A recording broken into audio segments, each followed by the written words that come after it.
बायको सोबत सुद्धा तिचा एक आहे, कोण? मोबाईल.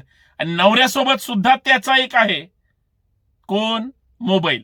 आणि ज्यांना ज्यांना या मोबाईल कंपन्यांचा, रेंजचा किंवा 90 दिवस म्हणायचं आणि 84 दिवसाची सर्व्हिस द्यायची, यांच्या विरोधात खटले दाखल केले पाहिजे.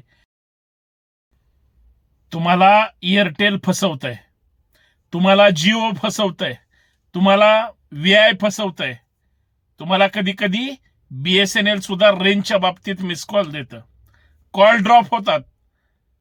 परंतु एअरटेल सारख्या कंपन्या, जिओ सारख्या कंपन्या तुमच्याकडून 5G देणार म्हणून मग एअरटेल 859 रुपये असेल किंवा जिओ असेल, तुम्हाला फक्त लुटण्याचं काम करतात.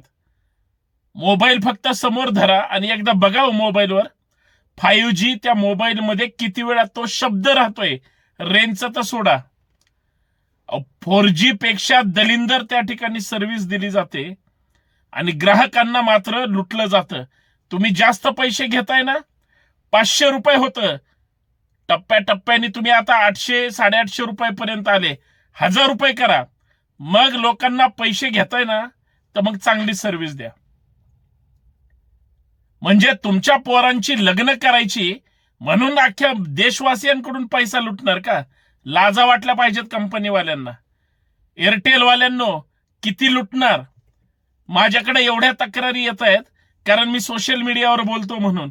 मी युट्यूबवर बोलतो, फेसबुकवर बोलतो किंवा इंस्टाग्रामवर बोलतो म्हणून सगळे लोक आपल्याकडे तक्रार करतायत. त्यांचं असं म्हणणं असतं, साहेब तुम्ही या गोष्टीवर भूमिका मांडा.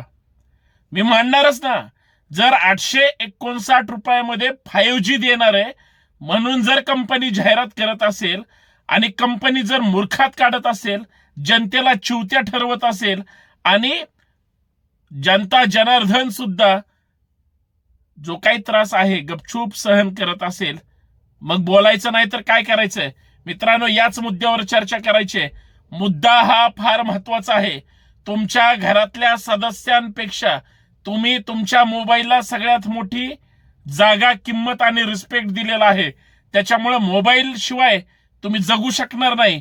आणि रेंज जर नीट नाही मिळाली आणि इंटरनेट जर 5G नाही मिळालं, 5Gच पाहिजे नाही मिळालं तर असा तिळपापड होतो ना डाउनलोड न होताना.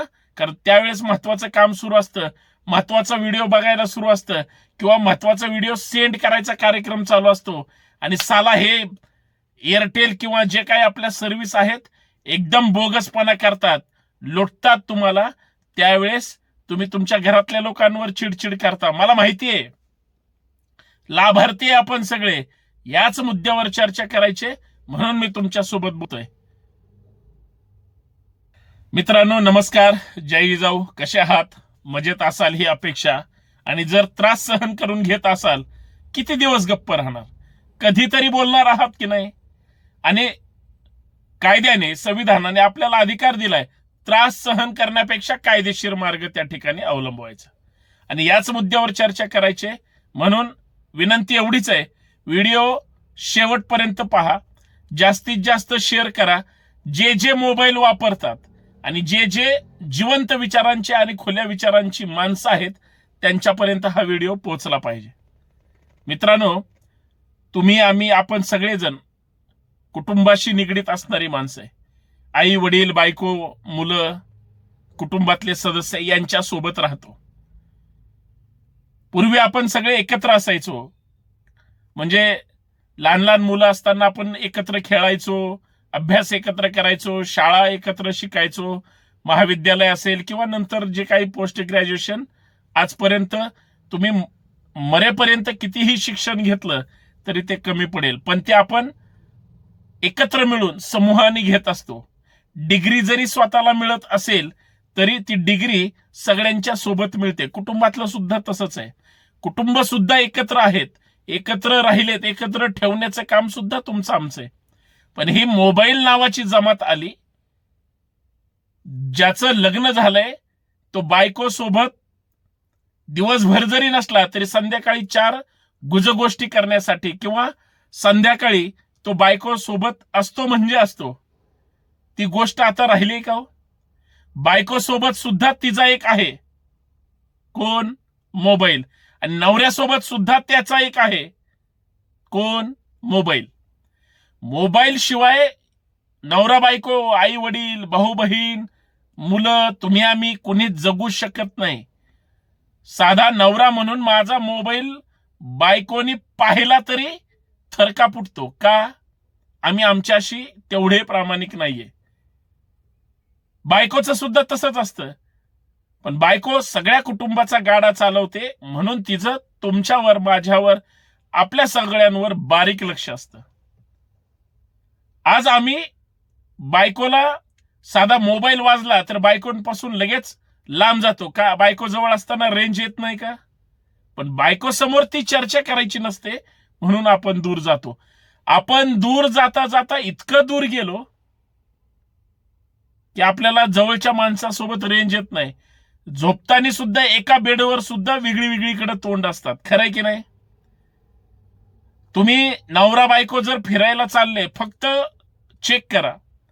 नवरा बायको एखाद्या बेडरूम मध्ये झोपले तरी विचार करा, किंवा स्वतःपासून तशी तुम्ही तयारी सुद्धा करा. बघा, तुम्हाला फरक जाणवेल. बायको नवऱ्याला विचारायला तयार नाही, नवरा बायकोला विचारायला तयार नाही. त्यांची चूक नाहीच आहे. 5G हातात मिळालंय ना. पूर्वी 4G होतं. एखादी गोष्ट घरात नाही आणली तर कुटुंबामध्ये वाद होतात, भांडणं होतात, कटकटी होतात. माझ्यापासून सांगतोय, चिडचिड होते की नाही? मग मला सांगा, तुम्ही एखादा महत्वाचं बोलत असाल, मोबाईलवर संभाषण करत असाल आणि अचानक कॉल ड्रॉप झाला, किंवा तुम्ही एखादं महत्वाचं इंटरनेटवर काम करत असाल, तुम्ही हजारो लाखो रुपयाचं काम करत असाल आणि इकडे तुम्हाला 500चं आता 850 रुपयाला जरी 5G केलं, तुम्ही पैसे देणार हो, 1000 रुपये घेऊ द्या. तुम्ही जर तेवढे पैसे भरत असाल आणि जर तितकासा बेनिफिट मिळत नसेल, काय चाटायचंय का ह्या कंपन्यांना? मला तर वाटतं जे जे जागरूक नागरिक असतील आणि ज्यांना ज्यांना या मोबाईल कंपन्यांचा, रेंजचा, किंवा 90 दिवस बनायचं आणि 84 दिवसाची सर्व्हिस द्यायची, यांच्या विरोधात खटले दाखल केले पाहिजे. ह्यांना ह्यांची अवकातच दाखवली पाहिजे. आणि सगळ्यात महत्वाचं, जर एखादी कंपनी, मी एखादी सर्व्हिस त्या ठिकाणी घेतोय, मग ती एअरटेलची असेल, जिओची असेल, किंवा BSNLची असेल, कंपन्या कुठल्याही असू द्या, हे एअरटेल सारख्या सगळ्याच कंपन्या म्हणतात 5G देत नाहीत, म्हणतात 90 दिवस देत नाही. अशा कित्येक ह्यांच्या तक्रारी आहेत. साला ह्यांना कोणी बोलायला नाही. त्यांना काय वाटतं, सगळे लोक थोडेच आमच्याकडे येतील? लक्षात घ्या, हे नेहमी दुर्लक्षित महत्वाचे मुद्दे करतात आणि नेहमी सगळ्यांना गृहीत धरतात. म्हणून होतं काय, मनस्ताप होतो. लोक बोलून दाखवू शकत नाहीत. पण तुमच्याकडे काय आहे? समजा मी कुठल्या तरी सामाजिक चळवळीचा कार्यकर्ता आहे, तुमच्यासाठी आम्ही बोललं पाहिजे, नैतिक जबाबदारी. माझं स्पष्ट मत आहे, तुम्ही एअरटेल असेल किंवा अजून कंपन्या असतील, 5G साठी समजा 859 रुपये देता, किंवा 799 पूर्वी द्यायचे, 899 कधी झाले माहित नाही. म्हणजे पूर्वी कमी पैशात फुकट देणारे आता एवढं लुटतायत. 200 रुपयांनी प्लॅन वाढवले होते अंबानीनं तर. बरं, ह्या सगळ्या कंपन्यांची मिली भगत आहे. तुम्ही असं म्हणायचंच नाही की माझी कंपनी चांगली आणि त्याची वाईट आहे. अजिबात नाही. चर्चाच नाही करे. मग हा सगळा मनस्ताप कशासाठी सहन करायचा आहे? ह्यांच्यावर खटले दाखल केले पाहिजेत की नाही? खरं तर आपण, जसं तुम्हाला एखादी गोष्ट नाही आवडलं तर चुकीचा रिव्ह्यू तुम्ही त्या ठिकाणी देऊ शकता, तुम्ही कंप्लेंट करू शकता.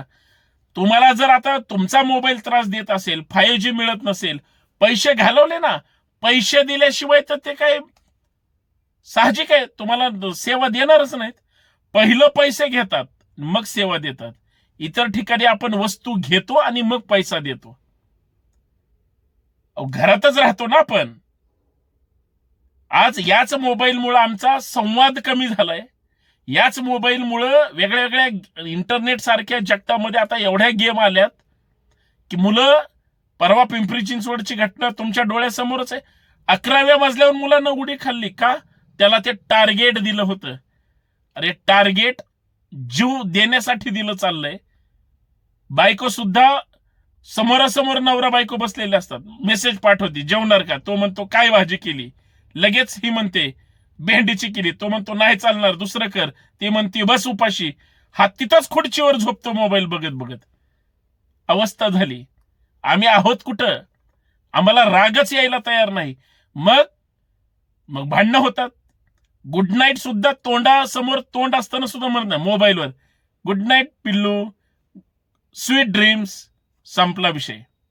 मोबाईलवर चाललंय 5Gच्या, आणि 5G ला रेंज. बायको 10 वाजून 10 मिनिटाला गुड नाईट म्हणते आणि त्याला 10 वाजून 25 मिनिटाला गुड नाईट. तोपर्यंत हा घोरायला सुरुवात करतो, कारण घरात रेंज नाही. एअरटेल सारख्या तर सांगतात दुर्गम भागात पण तुम्हाला रेंज आहे, कुठेही जा रेंज आहे. काही जण म्हणतात एअरटेल भंगार आहे, काही जण म्हणतात VI भंगार आहे, काही जण म्हणतात जिओ भंगार आहे. सगळे लुटतायत.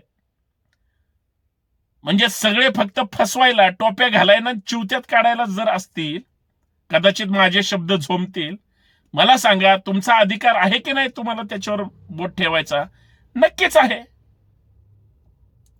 आज गोष्ट अशी झाली आहे, प्रत्येक गोष्ट जर तुम्हाला गृहीत धरून केली जाते. मित्रांनो, या विरोधात तक्रारी केल्या पाहिजेत.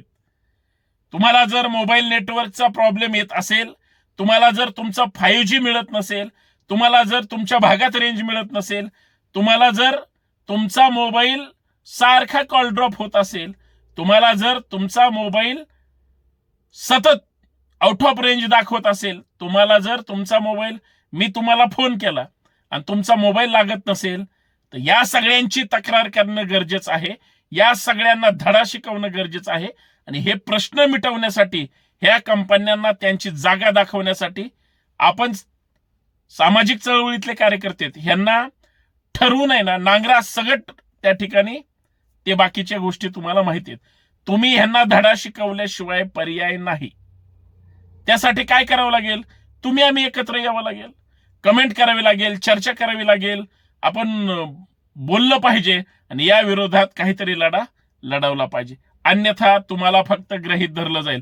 बरं, पैसे तुम्ही घालताय हो, तुमची तयारी आहे. सर्व्हिस दर चांगली असेल तर 500चे काय आता 800 झालेत, उद्या 1000 होणारच आहेत. घ्या, सर्व्हिस सुद्धा तशी द्या. विनाकारण मूर्खात काढायचे धंदे बंद करा. कारण लोक पोट तिडकीनं काबाड कष्ट करून पैसे कमवतात. कंपन्यासारखे भाडखाऊपणा करत नाहीत किंवा भाड्याचा पैसा त्या ठिकाणी घेत नाहीत. हे लक्षात ठेवा. जागरूक राहिला तरच तुम्हाला किंमत आहे, अन्यथा मुरदाडांच्या फौजा ह्या भरपूर आहेत. लक्षात असू द्या. मोबाईल कंपन्या विरोधात तक्रारी करावी लागतील आणि रस्त्यावर यावं लागेल, संघर्ष करावा लागेल. तक्रार करण्यासाठी तुम्ही आम्ही एकत्र यावं लागेल. धन्यवाद. करा तक्रारी.